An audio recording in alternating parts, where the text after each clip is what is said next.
Thank you so much for joining us here at the ANU this evening for this wonderful Pacific panel that we're going to have reflecting on climate change and the Pacific elders' voice and so many issues that are going on in the region at the moment. Kamda Maui, Nisa Mula Vinaka, Ali, Malo Elele, and welcome everyone. Maybe you could silence your phones, please, and any other tingly devices. Thank you. I'm Professor Katerina Teaiwa. I'm from the Gender, Media and Cultural Studies and Pacific Studies program in the School of Culture, History and Language in the College of Asia and Pacific here at the ANU. So we live in a different building just up the road with a slightly not as nice theater, but that's okay. That's why we've gathered in this theater. But I wanted to mention all of those different programs I'm affiliated with because sometimes it's actually quite hard to tell where the Pacific scholars and the emerging Pacific scholars and the established Pacific scholars are at the ANU. We're sort of spread all over the ANU, and there's so many different areas of Pacific expertise here that I think we need a map for everyone on the outside to figure out and find out what the range of wonderful Pacific scholars there are here. So I'm from the humanities and social sciences, and I'm also from the creative arts, which is quite unusual sometimes in a policy or applied context. And sometimes we take a little bit of a different approach and view of our region, something a bit different from what we normally hear in the media or amongst political leadership. So just giving you a bit of context there, but before we begin our panel today, I do want to acknowledge that we are gathered on Ngunnawal and Ngambri lands. I want to acknowledge the Ngunnawal and Ngambri peoples as the traditional custodians of this land that we're gathered on, that the ANU is on. I'd like to pay my respects to the elders, past and present, especially given that we have elders in our presence from the Pacific. I also want to acknowledge that these Aboriginal lands were never, ever ceded. So this was and always will be Aboriginal land. So I'd also like to extend that acknowledgement to any Aboriginal and Torres Strait Islander peoples here today and those joining us on Zoom. So I understand there's a slightly bigger group on Zoom at the moment that we can't see, but hopefully we're coming through loud and clear there. And it's just wonderful to have this nice, beautiful, small, intimate audience here this evening. So hopefully that will help us have a free-flowing and frank discussion about the things we're going to talk about today. Now, I'd also like to acknowledge and support the Pacific elders' voice. So this is one of the reasons we have gathered here today. We have some wonderful Pacific leaders and other experts on our panel. We'd like to acknowledge all those behind the scenes who support the Pacific elders' voice, who are running around making things happen for them. This is such an important initiative for our region. I also want to acknowledge ICEDS and all those hardworking folks behind the scenes who put this gathering together and given us this opportunity to hear from Pacific scholars and Pacific elders. So just to give a little bit of background, the Pacific Elders' Voice is an independent alliance of Pacific elders whose purpose is to draw on their collective experience and wisdom to provide leadership, perspectives, and guidance that strengthen Pacific resilience. So these include current and former national and international leaders, and I'm going to introduce people in more detail in a minute. And they represent a range of backgrounds from the political and diplomatic to academic leadership. Like all Pacific leaders, they're also embedded in their families and their communities in the islands. And so they're able to reflect on challenging climate issues at many different scales and from many different perspectives. So thank you so much, Dr. Pacific Elders, for visiting the ANU today. Welcome, and thank you for being with all of us on the panel and in the audience to share your views and ideas. Just some quick housekeeping. So at the end of the event, there'll be a short Q&A, and we will be taking questions posted on a platform called VBox. This is the engagement platform you see up here. So if you have a phone, there's instructions about how to get involved in the Q&A, and then I'm going to be doing some juggling between this and this iPad here to take those questions, and they will be moderated by our wonderful ICEDS team. So the questions, we just want to ensure that there's no offensive language, no offensive comments or advertisements posted, please. And please also note that this session is being recorded. Okay, so now to our wonderful guests. Believe it or not, it's actually quite unusual to have an expert panel about the Pacific that primarily consists of Pacific Islanders at the ANU. How unusual, given that we've been doing Pacific research and Pacific policy work since 1947, right? So I think we have to catch up full speed on that front, because the ANU has trained a lot of amazing scholars over the years. So it's actually quite exciting to have this wonderful group gathered today. And it's also important because it goes towards recognizing the capacities and leadership of Pacific people themselves on their own lives, affairs, legal, economic, and security issues, paradigms, and futures. So these are the kinds of voices we need to hear more, especially from Australia, which is now incredibly deeply engaged in the region. So I'm going to introduce our wonderful panel, and then I'll also give our two former presidents who are here today a little bit of an opportunity to speak a little bit more about the Pacific Islanders voice. So today we have the Honorable Anote Tong with us. He is the former president of ICEDS. Anote Tong was president for 3 terms between 2003 and 2016. ICEDS is in the Central Pacific, but there are a lot of people in Australia who pronounce it Kiribati. So it's something that we all have to work on. And during President Tong's time in office, he was responsible for drawing international attention to the human dimensions of climate change by highlighting the existential threats faced by his people and those of other vulnerable countries on the front line of the impacts of climate change, many of which, of course, are in the Pacific. For his advocacy work on climate change and ocean conservation, and since retiring from office, Anote Tong has been nominated twice for the Nobel Peace Prize, was awarded the Sinpak Peace Prize in 2015, the Peter Benchley Award, the Edmund Hillary Award, and many other awards and acknowledgements of his powerful international work. Please welcome.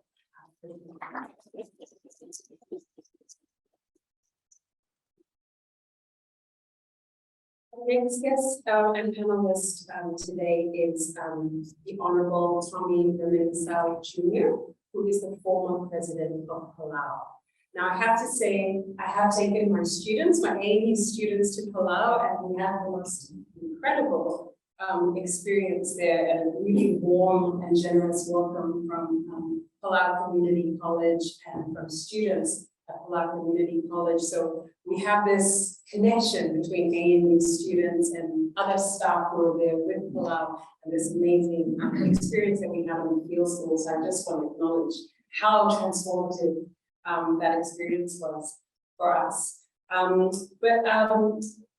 Reminisau Jr. has served 36 years of elected public service in Palau, including in the Senate of the Palau National Congress, 8 years as Palau's vice president, and 16 years as president of this northwestern Pacific country.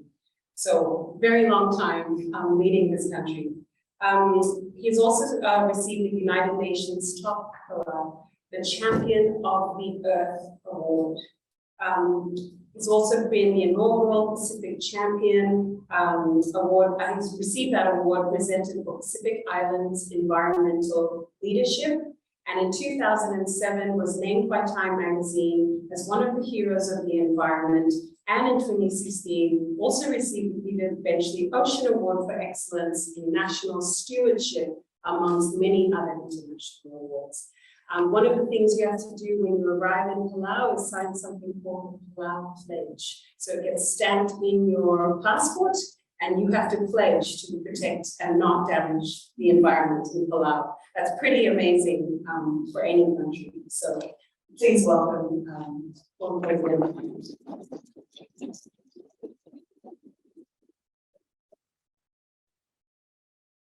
So I would also like to introduce some wonderful scholars from the ANU who are also joining us, and in a way brings together, I think, I'm not going to talk about age at all, but we have elders and we have young emerging scholars as well from the Pacific, which is very exciting. And in the Pacific, it's all about intergenerational relationships, connections, and handing and passing over knowledge and stories to next generations. So it's wonderful to also have with us Katerina, who is a PhD candidate in the Department of Pacific Affairs at the Coral Bell School here at the ANU. Aka is a PhD candidate and one of 3 inaugural recipients of the Australian Pacific Security College PhD Award, which is a wonderful achievement. Her research explores labour migration as an economic adaptation to climate-induced displacement in the Pacific, providing a small island perspective from Kiribati. Where also President Tom is.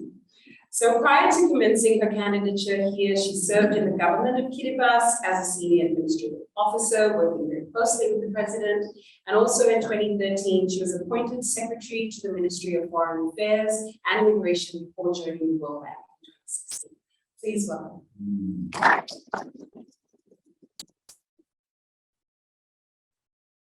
We also have Amelia Altusia, who's also from the Department of Pacific Affairs in the Coral Bell School, and Amelia is also a PhD candidate. And prior to her candidacy this year, she took postgraduate studies with the ANU's Crawford School of Public Policy, so she knows quite a lot about the College of Asia and the Pacific across both schools.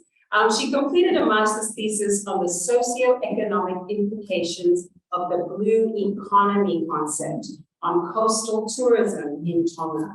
So I think, some of these perspectives and issues that we don't often hear about in the context of climate change are actually really important to bring in to the conversation, given how important tourism is. So Amelia's current research expands on that topic by delving deeper into what the blue economy entails for policy and practice in coastal and cultural tourism, with a specific focus on ecotourism in Tonga and Aotearoa.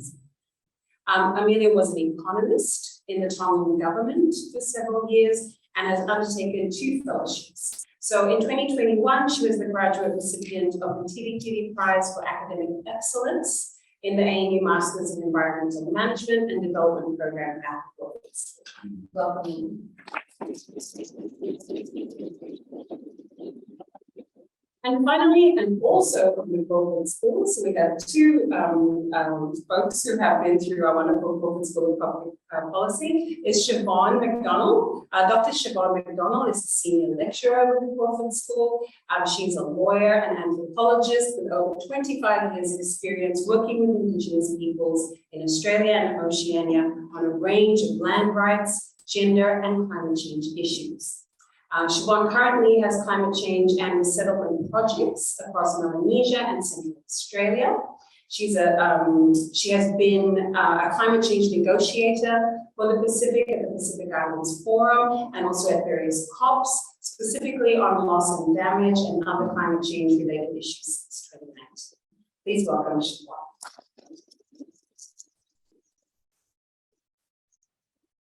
So I did think it was really important to actually get a good background and perspective on who we have gathered here today, because we often think of experts as in more technical terms and maybe don't think as much about their relationships and their connections to institutions or to places, to disciplines and fields, but also to their homes in the Pacific. So it gives you a bit of a sense of who we have joining us. And because many climate change panels and sessions happening around the world do tend to focus more on technical issues, I thought we could do this one just a little bit differently.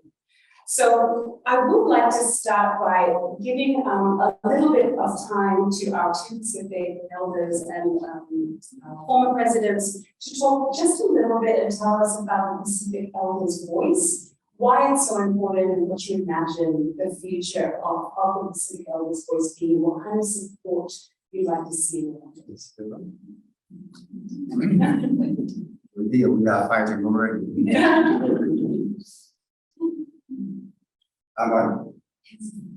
Let me begin with the acknowledgement of the elders and to pay our respects, and also to ask their blessing and their guidance as we take this interaction. Today we've been here for the last week or so trying to communicate what it is that we, the Pacific elders, was handling. As Katerina has indicated, we are a group of rather elderly, right? And most of us are ex-president Randy South, ex-president me, ex-prime minister, what's his name?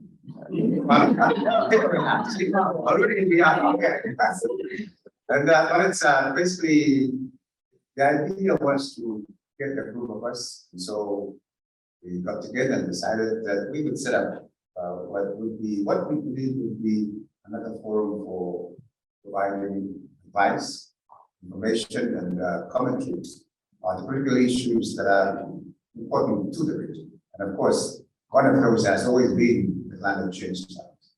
We also make commentaries on other issues, which we believe are relevant and which we got to be very careful that we don't upset the government, because sometimes we were in the government while the current governments are in, and now we're in opposition.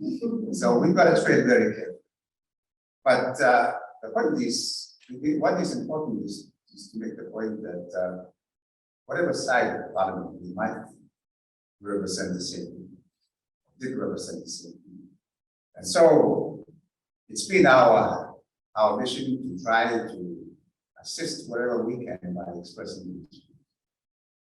Coming here today was, or this past 2 weeks, it's about, as representing the group, we were debating which one of us would go. So two of us decided we should go.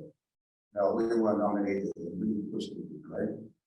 But it's about coming at a time when it was critical, when here in Australia, there's a newly formed government, hopefully still trying to formulate its policies. And we hope we can make a difference. Maybe providing this here and there. We've been talking not only to the Australian government, but to the world, communicating the problems that we, the developed countries, have been facing with climate change. The IPCC report is very good, especially the latest one, which came out in February. And it's very clear, it's saying that if we don't step up, this planet is in serious trouble. Even if we step up, we, low-lying and other countries, frontline in terms of climate change, maybe in our home islands, maybe uninhabitable by 2050-2060. So we are confronted with these realities. And of course, coming here, we want to talk to the Australian government because we're hearing that there is a piece of legislation passed last week. That's one thing. We've been getting very powerful messages from the Australian government of wanting to re-engage with this climate change. That is very important. But of course, there are gaps. 43% that the government is undertaking to be the target and zero emission by 2050, by which time we will be uninhabitable. right? So all of these, I think we need to communicate, we need to share with the leaders here in Australia. And because simply that what the Australian government is promising is still quite some way to what the science is saying is true. So I don't want to go on too long because we will have an opportunity to do that later, but that is the message. We are facing existential. Our future is really serious journey. I've got more than 20 grandchildren adding up, okay? And but the problem with the reality is what is to become common. Even these scenarios, what can we expect? Our grandchildren, where will they be? So a host of questions come up. I won't go into detail at this point, but this is where we're coming from. We can never stop talking about this. It's an emotional issue, very emotional issue. And quite often many people don't understand reality what is. But thank you for coming here. Thank you, Katerina, for doing this, because we need to keep telling this story. We won't lose it. After decades of doing this, what the point of giving up? But that is not our function. Let me stop there for the time being. Thank you.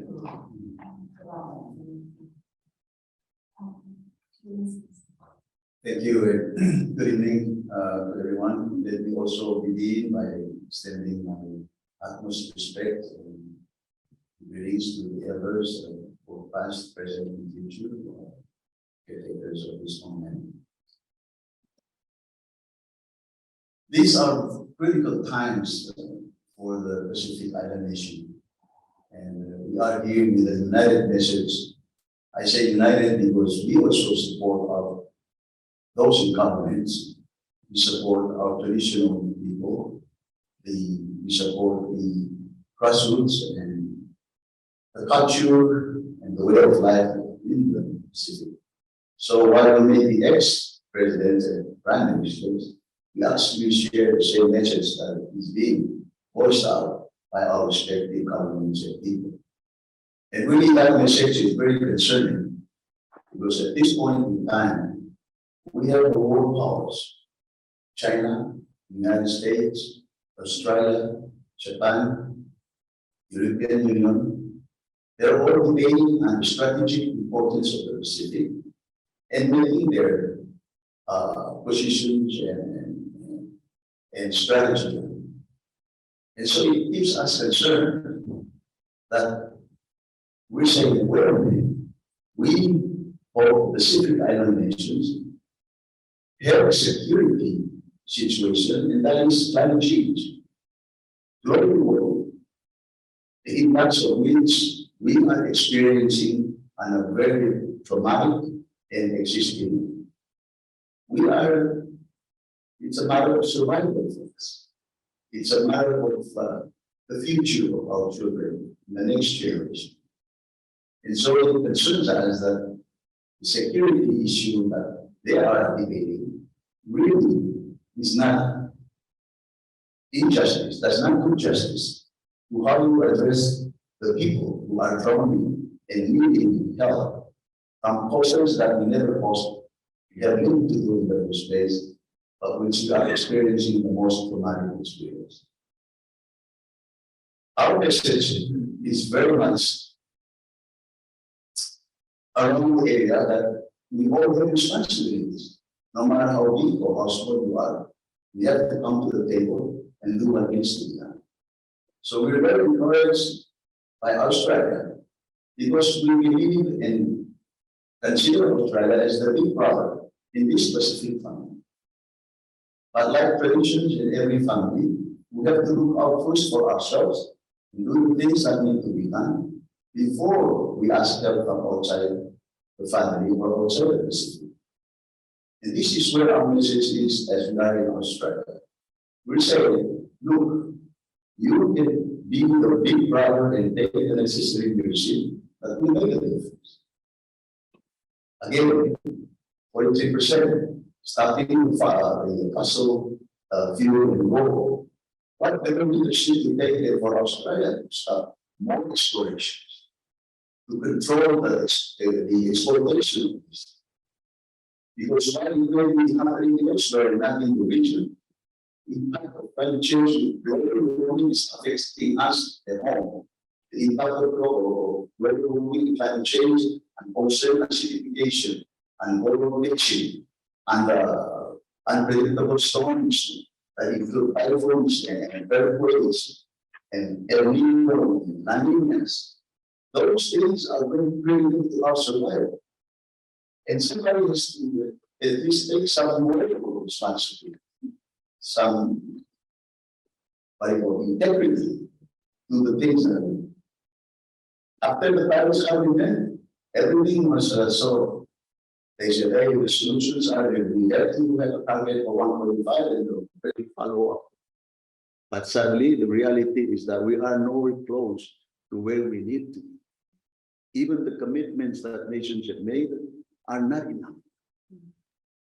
And so we're here with this plea, with this urging, with this message that while we welcome the new direction that the government of Australia has made, please consider that as just a floor, just as the beginning of what really needs to be done.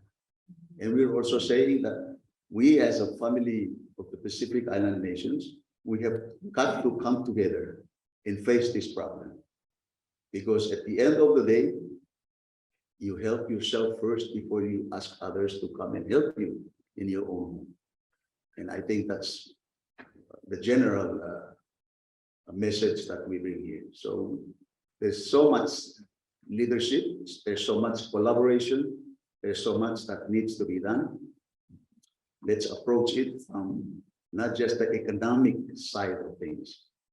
Let's not just consider the industries that are going to be affected. Let's consider the lives, the livelihood, the future generations that are also affected. Yes, we're only a tiny population of the world when you combine the Pacific Islands together. But if we don't address our situation, we are the window to what eventually will be happening through the big nations and throughout the world. It's not just Pacific nations. We're seeing it now with Pakistan, with every other countries that are being affected. Even Australia is the big brother, had to go through several of these. So at the end of the day, we're here to also ask that we, the public opinion is very important. Awareness, education. Let's work together to get our respective governments to do the right thing.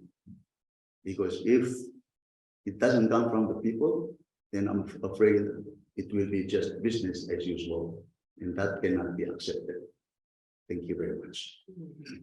Thank you. Thank you so much. Both of you touched on so many critical issues in those statements, from geopolitics and security down to the ground, talking about this as an emotional issue that affects all communities. And so, you know, you've mentioned the international meetings, and you've mentioned the targets, and definitely how not good enough they are at all. So I wanted to ask the panel, especially the Pacific folks on the panel, a question that brings us maybe more to that personal, community, family, emotional side of climate change. So climate change is often, you know, understood in very macro, global, like planetary threat sort of terms. And sometimes these things can then become overwhelming. And let's just put it in the too hard box, because we're not going to give up our lifestyle and our life for this big planetary thing. Whose responsibility is it anyway, et cetera, et cetera. Humans are quite good at that. I'd like us to reflect a little bit about climate change at a very local and cultural level in terms of what is at stake here. You know, I've been in many climate panels and context talking about the climate science. And on one of these panels, I think it was actually hosted by the British High Commission, there was a panelist who was the former chief scientist of Australia, and she said, we've done all the science is really clear, the science is everywhere, the reports are everywhere. And she sort of looked at us who are more in the humanities and creative arts and storytellers, and she said, it's you folks who are going to be the ones who are going to be able to actually transform people's hearts and minds, because the technical stuff is very, very clear. So I think it's important that we hear a little bit more about what's at stake on the ground for the Pacific in terms of cultures and communities and practices and places that you all hold really dear. I wonder if you could share a little bit, if you could think of one thing that you could imagine is definitely going to be impacted by climate change in Tonga or Kiribati or Palau or Vanuatu or anywhere else. What would you share with the audience in terms of that more specific ground level impact on our heritage and our future?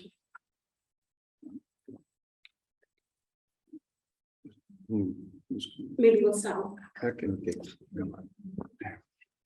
Okay, thank you, moderator. And I'd like to begin by saying, it's not often in my culture in Kiribati that I'm given the opportunity to speak, because we have cultural practices and protocols, and I would be the last person to speak. We let the leaders speak. But you know what? I think it's a very profound message to me that the youth should take, control, should take ownership of what's happening around them, particularly on climate change. And moderator, thank you so much for asking that question, because I think it's extremely important to set the tone of the discussion. And for me personally, I think the world regards climate change as a distant problem. For me in Kiribati, it's about cultural survival. It's a survival of my nation. And I grew up as a young girl, beside the ocean. And the ocean defines my way of life, my culture, my identity. And it makes me sad to think that our future generations will not have the same experience, the same sense of comfort and peace that I grew up with. And I guess the irony of this is that the ocean that we call our home is now becoming a monster before our very eyes. So what do we do? Do we wait until that monster, takes over? Or do we take leadership and start preparing from now? So to answer the question, Katerina, I think for me, it's the cultural sovereignty, the sovereignty of, the integrity of our land, of our ocean. This will all be lost. I'm going to stop there because I know there's a lot that the others want to contribute. Thank you so much.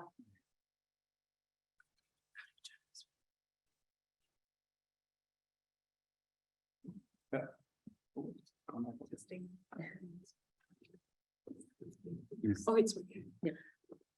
Well, okay, thank you very much, everyone, and especially to our moderator for starting on a great note, and for setting the tone, as Aka had mentioned.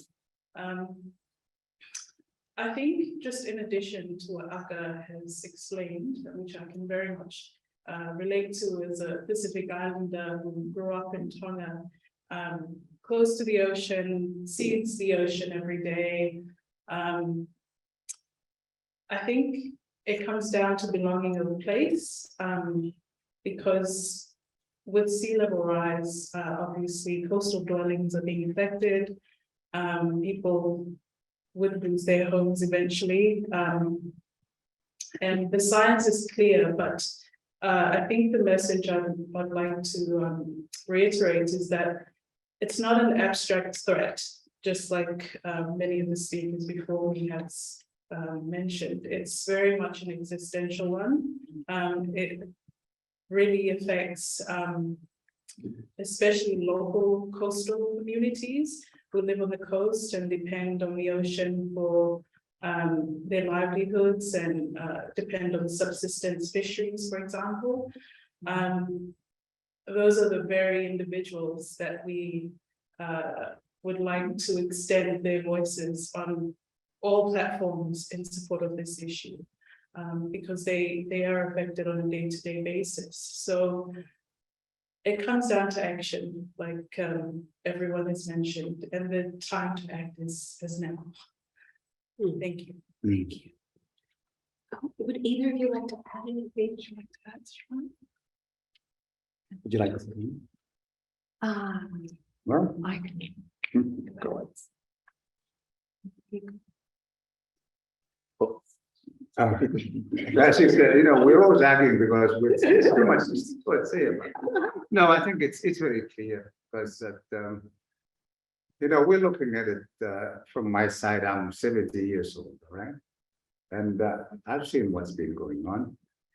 And so we're trying to see into the future. And what we use in order to extrapolate our vision into the future, we see the reports, the scientific reports. And the IPCC is not the only institution doing all of this research. According to another piece of scientific that I read, they're saying the Greenland ice sheet is melting. And that will raise the sea level by 10 inches. Now, 10 inches is not a lot here in Australia, okay? Because you can just move back. But 10 inches for us is a huge margin, okay? Now we're on a Tuesday. Yeah, I think yesterday and Sunday, we would have experienced some rather high tide, with over 2 meters. That's fortunately the wind is low, okay? But if it doesn't, what happens is it's washing over into the front of my house. So the commentary that your politicians once made that water is like a gas source is actually true. Just last month, we had some of our eastern islands flooded. The Cook Islands were flooded. Hotels in the Cook Islands were flooded in Hawaii, and simply because the high tides coincided with the high pressure somewhere else close by. Now, what that means for us, we have to face the brutal reality that we would have to relocate at some point in time. It's not if, it's a certainty. But I've been saying this for quite some time, and it's very difficult even for our own people to accept it. It's painful. It's unimaginable that they would have to vacate their home at some point in time. Now the IPCC is spoken. Now what does that mean? I have traveled. I've seen our own communities in different parts of the world. Here in Australia, okay, and as they go in different countries, they begin to lose the culture that they knew.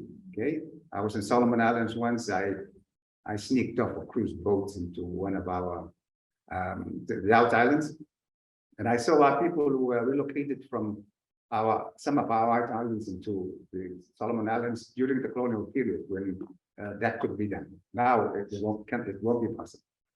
But I saw 2 women, and they were chewing betel nuts. We don't chew betel nuts in Kiribati.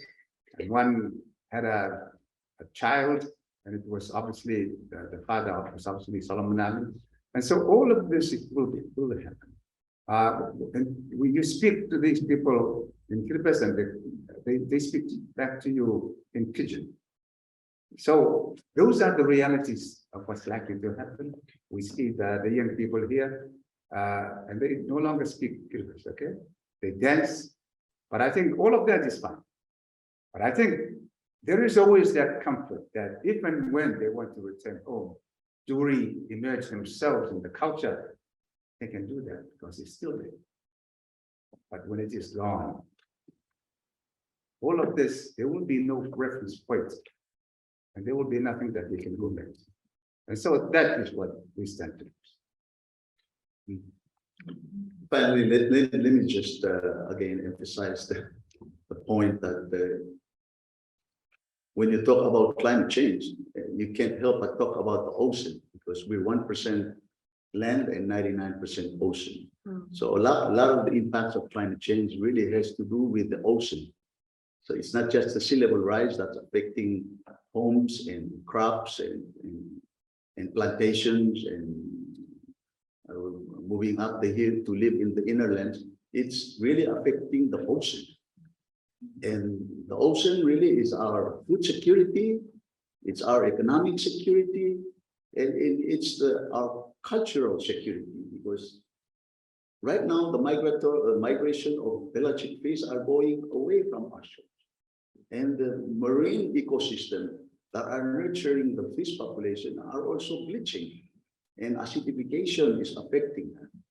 So the livelihood of the people are very much affected. No tourist will want to come down to North Pacific whose income and livelihood depend on getting the tourists to our shores.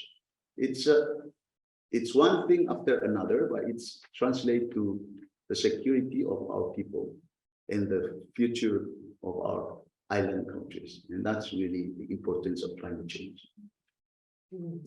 Thank you. Thank you so much.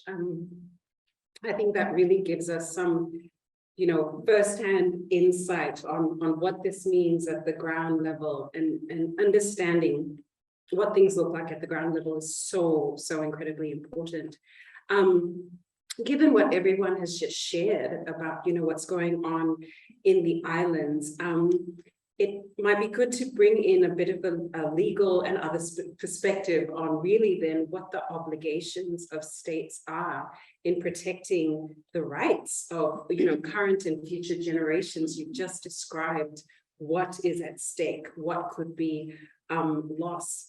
What are some of the obligations of states to protect the current rights of future generations from the adverse effects of climate change, including things like loss and damage? Because it seems like there's a lot at stake here. Maybe we could hear from Siobhan. Thank you, Katerina. So thank you. I've really enjoyed listening and learning from you tonight.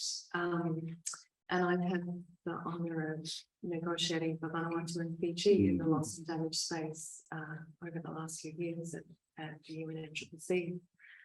So loss and damage is really the loss and damage that's suffered that is beyond adaptation, is how we describe it.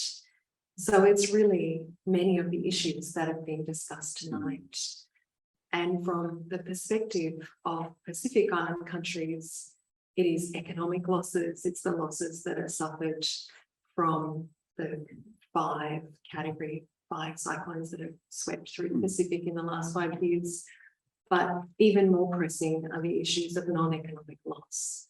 So the losses that you've heard about from sea level rise, from the acidification of the oceans, from the loss of culture, from the impacts of human lives, loss of human lives, from the loss of ancestral remains. Joe from Palau gave the most impassioned speech when we were together in Bonn around the loss of his ancestral homelands in Palau, his ancestral burial sites in his islands that have been swept away as a result of sea level rise.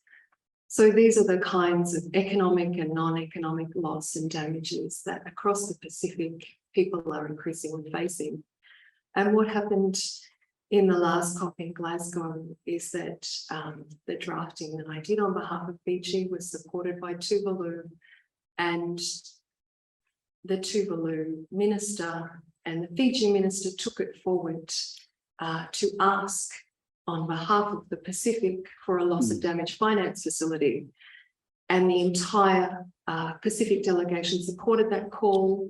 That became the call for the Glasgow Loss and Damage Finance Facility that was then supported by ICEDS, and then the G77, the Global South, supported that call for a loss and damage finance facility, which is now going to be negotiated at the Egypt COP. And this is for a loss and damage finance stream for $100 billion a year, in addition to adaptation finance, because the cost of loss and damage finance is on that scale already. the kinds of loss and damage finance is the loss and damage, economic costs that are being borne through the impacts of cyclone, through the impacts of sea level rise, but also through the non-economic losses, the losses that we don't even know how to cost. There's not even a mechanism for costing the scale of loss. How do you cost the loss of ancestral homelands now and into the future? So these are the kinds of debates that the Pacific are trying to bring into the UNFCCC space. And they're incredibly difficult. It's an incredibly difficult conversation to have. It is met with a huge amount of resistance, as you can imagine. And the Pacific leadership continues to push with incredible alacrity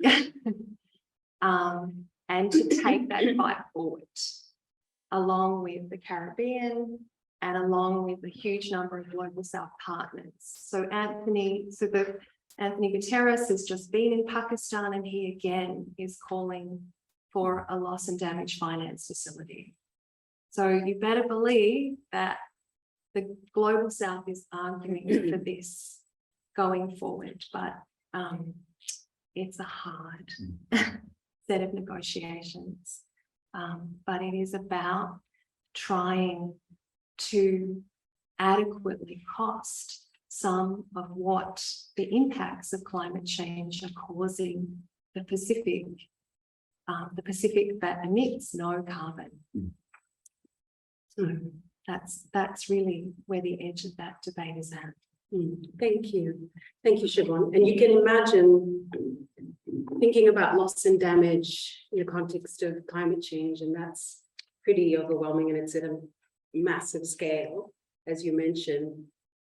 But all of that loss and damage potential also comes off the back of centuries of colonialism and other kinds of extraction, nuclear testing, World War II, and so many things that have already happened in the global South, in the Pacific, where there has been loss and damage already without reparations or many forms of justice. So just want to throw that out there, because climate change as an existential threat also has the potential to eclipse the layers of issues, the layers of trauma and the layers of damage that have already happened in places like the Pacific. And so it kind of compounds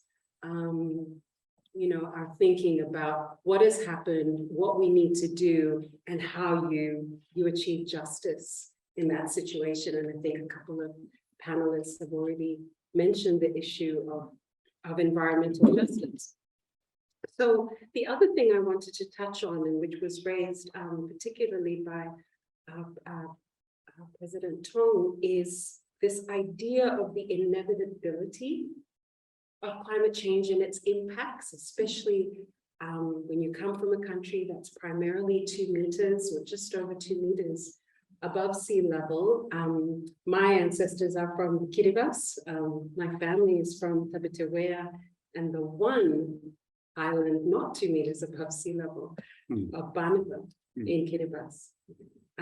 And so I really feel and understand some of the issues that have been raised, but this idea of the inevitability, you talked about, meeting people in the Solomon Islands, Kilbertese who are already displaced the 1950s.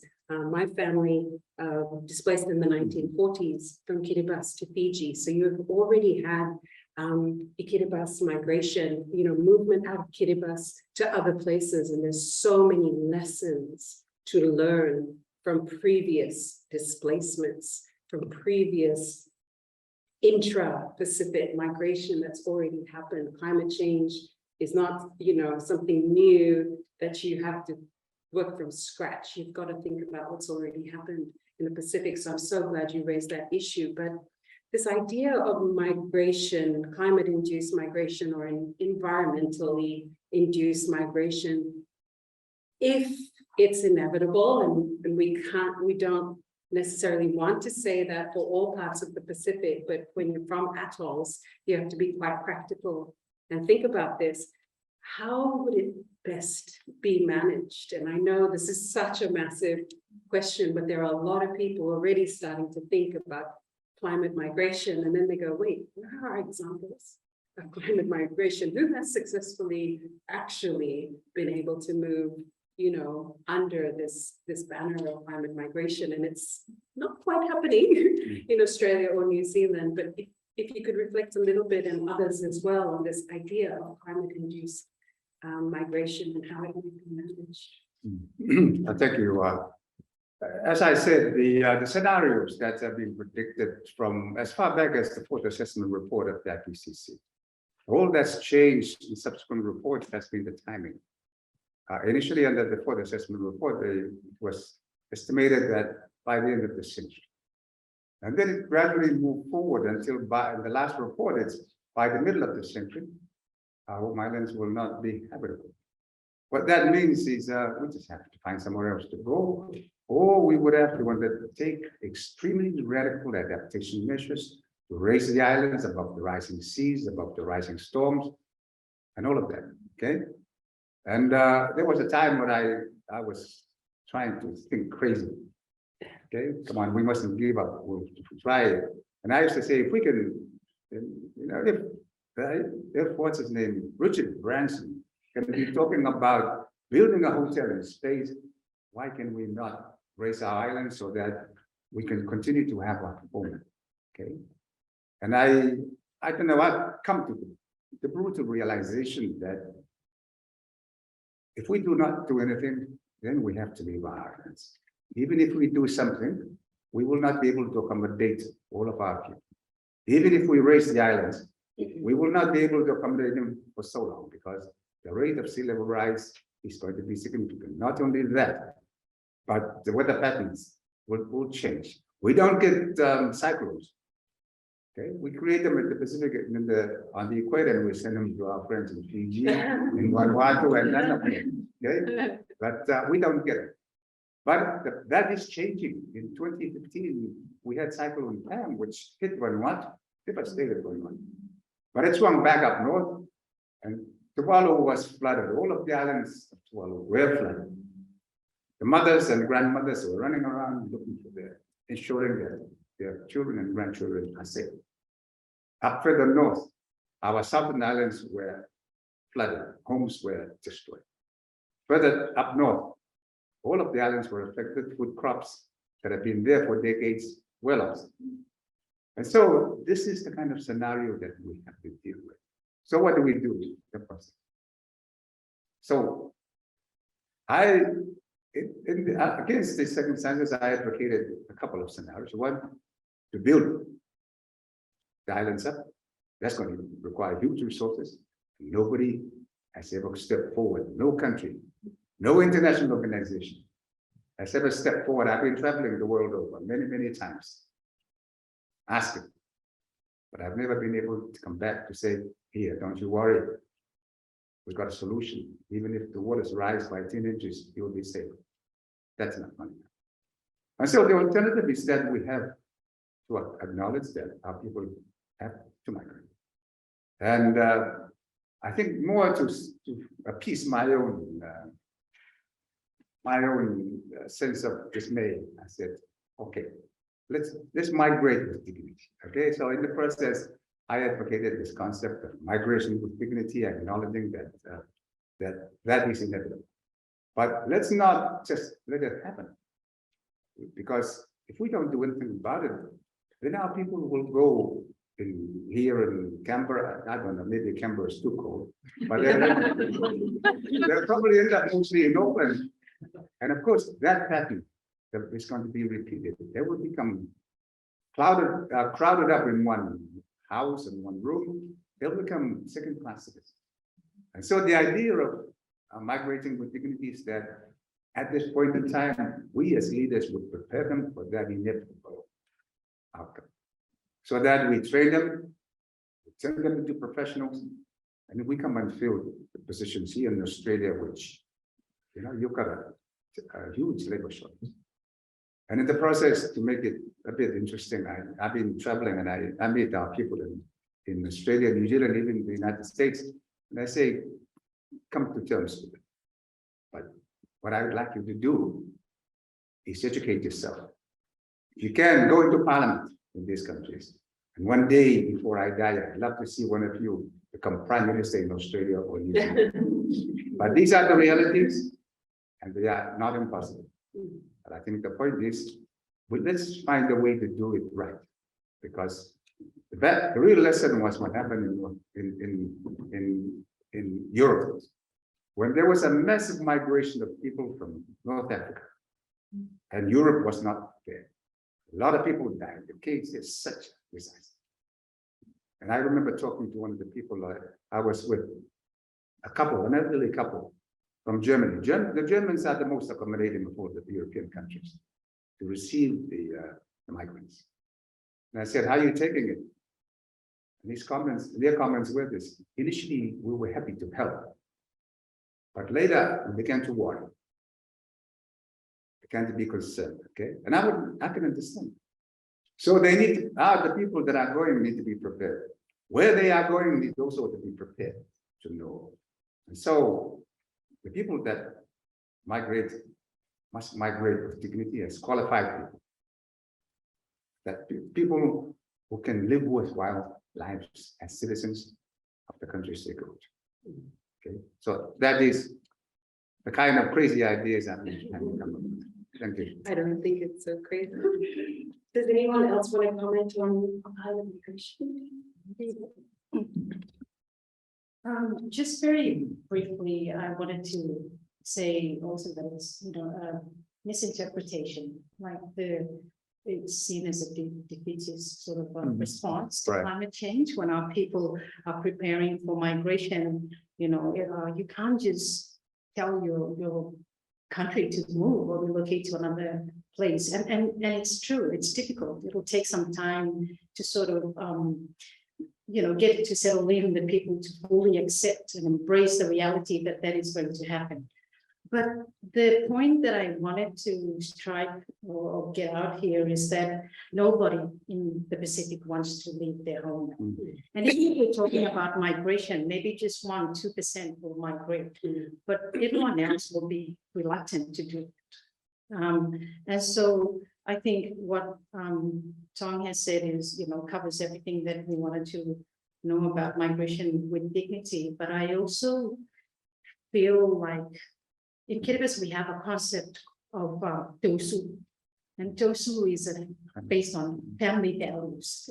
So it's so important to us because we rely on our families for time to care for each other. We have each other's backs in times of crisis, etc.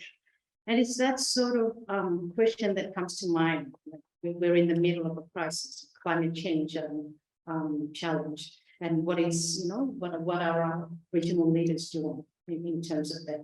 And there's a lot that Australia is now promoting in terms of Pacific family. I'm pretty sure everyone in the audience is following that discussion about Pacific family. But what does it mean? And I want to emphasize, or perhaps just underscore what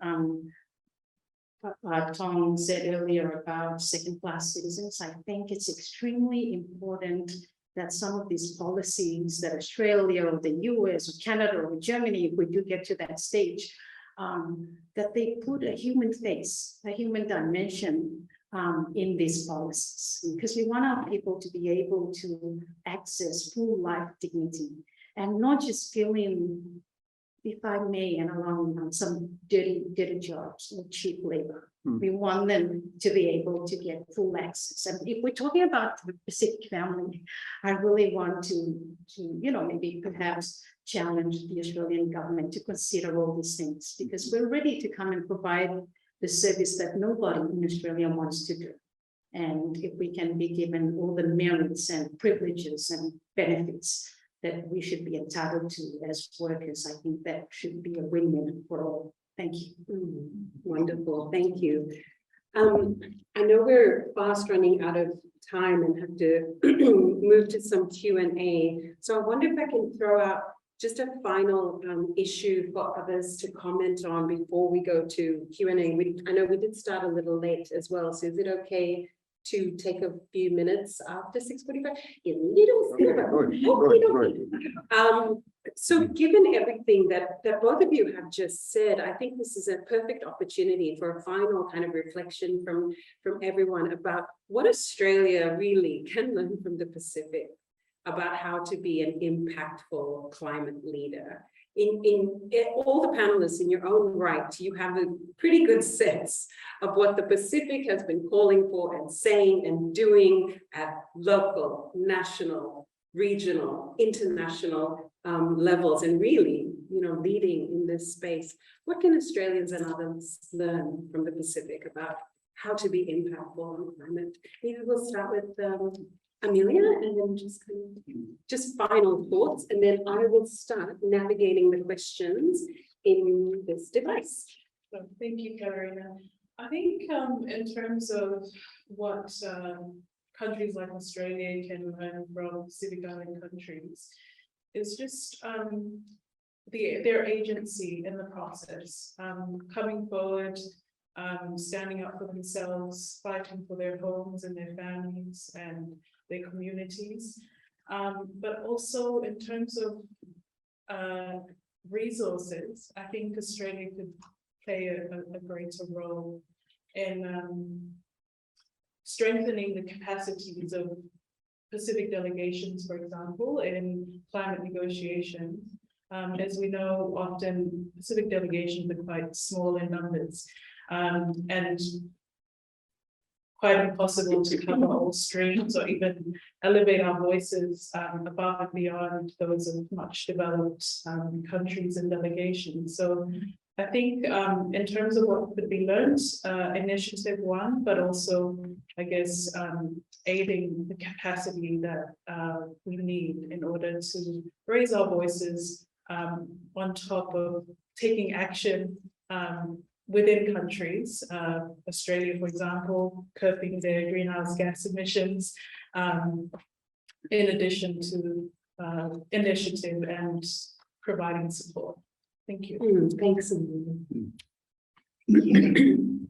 The Pacific has absolutely been leading the way on climate change for such a long period of time. In the loss and damage space, the Pacific made the first ever proposal on loss and damage that was shortly followed by an ICEDS proposal in 1991. That's how long the history of the Pacific and ICEDS are on loss and damage.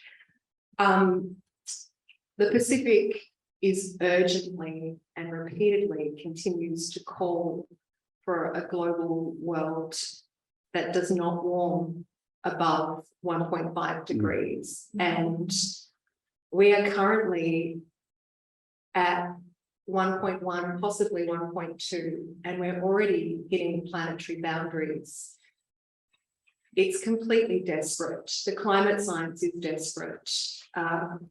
Former President Tong has been speaking about one of the recent climate science reports. I read all the reports, all the people in the space read the reports.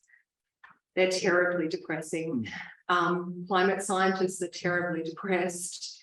Anyone who works in the space is incredibly critically concerned. The time is now. Every year when we go and negotiate, there is a global climate clock. In Glasgow last year, it was at 7 years and 7 months to hitting 1.5 degrees. Now the time is less. At 1.5 degrees, the future of atoll islands is no longer secure. So if there's one message that the Pacific can send to Australia and to the rest of the world, it is that we need to shift, and we need to shift now. The current agreement that was signed off last week is just that, it's a baseline, and we need to move beyond it. So Australians in the room, it's time to really pressure the Australian government to go further. The Pacific continues to pressure the Australian government to go further, but Australians need to pressure the Australian government to go further. Thanks. Well, if I could just simplify it, Pacific Family is really asking Australia to stop the new production of fossil fuel and coal and shift the subsidies to renewable energies, because that would be a win-win situation for everybody. You know that in the Pacific, the generation of power and electricity to the people is really one of the most expensive, if not the most expensive commodity in the world. We pay for twice the price of fuel that you see in Australia already. But renewable energy has that potential to really be not only the solution here in Australia, but throughout the Pacific. There's so much limitless sun that can generate solar, and the technology is already available. So why not make a good case of the islands partnering with Australia under its leadership, and to do the renewable energy there, so that we can be a part of the solution, despite the fact that we contribute the least to the causes of climate change. And if that can happen, it's a win-win situation for everybody. That's really what we're asking Australia to consider. They have so much that they can be a leader in. And that's my point. And one of those things that we hope Australia can contribute as a big brother to the fund. Thank you. Okay, we might just address a couple of questions then that have come in, and actually they're quite relevant to your point about other schemes and opportunities. So maybe I'll actually start with the second one here, which is, what is your view of the Australian government's Indo-Pacific? Not our favorite term when we're from this Pacific, just FYI. But anywho, what is your view of the Australian government's Indo-Pacific carbon offset scheme in the context of concerns around the integrity of some international carbon offsets? Is this carbon offset business doing what you're hoping it will do? Does it have that same kind of impact? Okay. You know, some of you have been involved in these negotiations, all right? And you know how they make it so complicated that even smart people cannot understand it, all right? And let alone politicians who all they know is to get votes, okay? But it's such a complicated process, and certain, absolutely certain that Pacific Island countries will not have the capacity to fully absorb it. Certainly, I don't understand. I could never understand, but I know it's wrong and it's manipulated. And the bottom line is, are the emissions going down, or are we just shuffling the numbers? Yes. Okay. Yeah. And so let's be careful about these carbon credits. I don't like things I cannot understand. So so I don't like it. Fair enough. Absolutely. I think that's the perfect answer to that, in terms of shuffling things around to make things look like they're doing things. In the meantime, Nothing. 1.5 is long gone. Okay, so this is another one which goes back to the issue of migration that we were talking about, and Maori Mike for asking this question. This is from Mike Roman. Those from Kiribati would not be quite familiar with Mike. Mike is talking about how the US is working on passing the Climate Displaced Persons Act, which would increase international training, funding, and support for in-country mitigation, adaptation, recovery efforts, and open borders for populations displaced by climate change. Ooh, Australia, hello. Are you aware of this act, this Climate Displaced Persons Act? And what are your views on this policy moving forward? Yeah, and then actually, this is a little bit different from a Palauan perspective compared with Kiribati, Tonga, Fiji, and other perspectives because of the Compacted Free Association. But please, yeah. Well, very quickly for us in Palau, we really don't like to support policies that will get our people out of the island. Yes. If anything at all, we want our children to return, because climate change has been really the main reason or stifling economic opportunities. Mm. And when there is no economic activity, you have brain drain. Our young people migrate to Guam, to Saipan, to the US, to get better jobs and better opportunities. And that's not something we want, because out-migration also impacts the very fabric of traditional family system and islands. Mm. Money used to not be the critical factor of keeping a family alive. It was always about contributing each member of the family doing something that they're good at. If you're a good fisherman, if you're a good farmer, if you're a good carpenter, so it's all about the extended family looking out for each other, looking out for the community. But when there are no opportunities, you can't blame the young people for traveling out of Palau. And so that's not something that we would like to maintain the level right now. If anything at all, how can we reverse that trend so that indeed our people can benefit from the experience and education of the young people? Are we okay for time, or shall I wrap up? Just, can I mention one more question? Okay. So our last question is from Francis Ventura.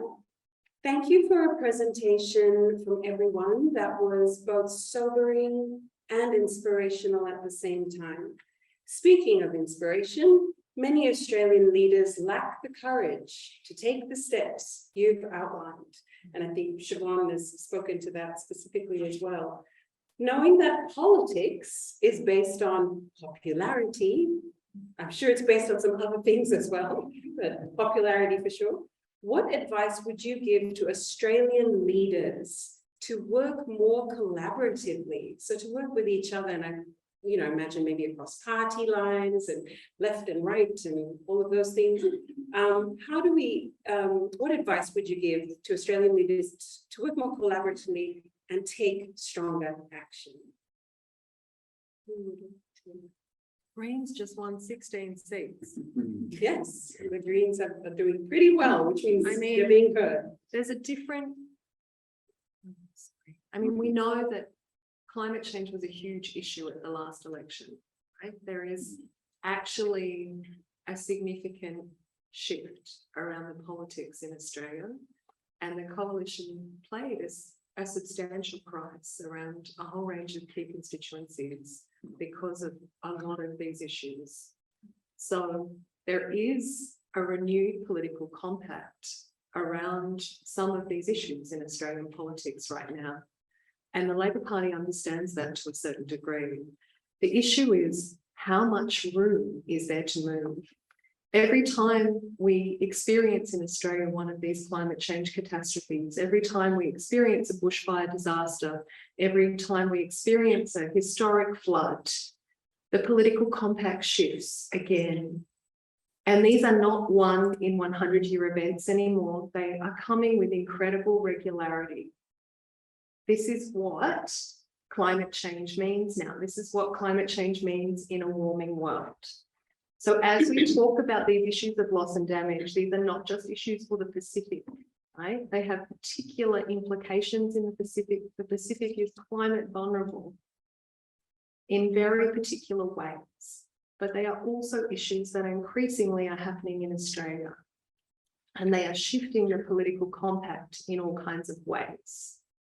The question that I pose to you as the audience is, how will you leverage that?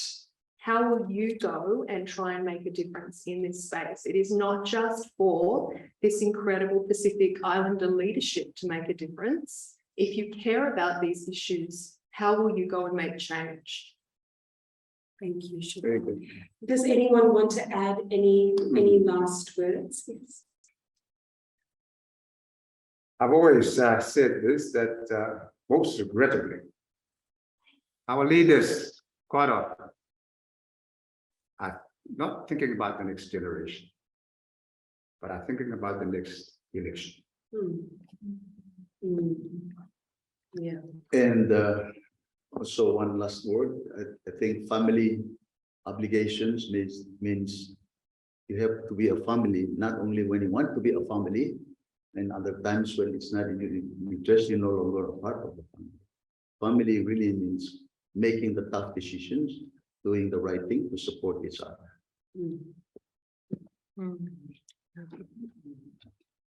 Just adding to what's been said, I just want to put in my 2 cents and say that climate leadership is so crucial in our time and age. And I think we don't need leaders to just be politicians. We want leaders to be moral leaders who can defend the survival and the security of the people that they entrusted to. Absolutely. Lastly, I'd just like to add, the youth of our communities are the leaders of tomorrow. So their children, their future families and grandchildren are at stake here. So my advice, I think, for an Australian leader would be to put yourself in their shoes as well. Because then it would bring it to home in terms of how they view the world and how they can have the Pacific. Thank you so much, everyone. Like it's been a really a privilege to hear from everyone, and thank you so much for sharing your words. I would like to wrap up by showing everyone this amazing book, this new book that's just come out, Indigenous Pacific Islander Eco Literatures. All Pacific authors, all Pacific voices talking about the environment, talking about climate change, talking about plants and animals and trees and birds and all the things that matter so much to us. And there are poets and writers from Palau, Kiribati, and Tonga, and Fiji, and Samoa, and Vanuatu, and Aotearoa, New Zealand, and Hawaii, and the many nation states and territories that exist in the Pacific. So I just want to read a few lines to close from this amazing book, which was edited by Kathy Jetnall-Kitchener, who is a PhD scholar at the ANU. And also Leora Kava, Dr. Leora Kava, and Craig, who is Tongan, and Craig Santos Perez, who is Chamorro from Guam. What place protects you? What place is worthy of your protection? If this earth is our only place, is there anything, anywhere, that is truly disposable? Our writing and our stories are always shaped by place, in place. As Pacific writers who carry islands and oceans within our bodies, languages, memories, and our names, we understand that in simply speaking our stories aloud, by placing them in these pages, we are the justice of our islands. We make visible and visceral the places and histories of our oceans and island homes, which have been constructed as invisible, disposable, and empty. This reclamation of ourselves, which is always rooted in our connections with and stewardship of our environment, this is a process of defining a just world. Kampasin rapa vinaka vakale Sara, everyone, and thank you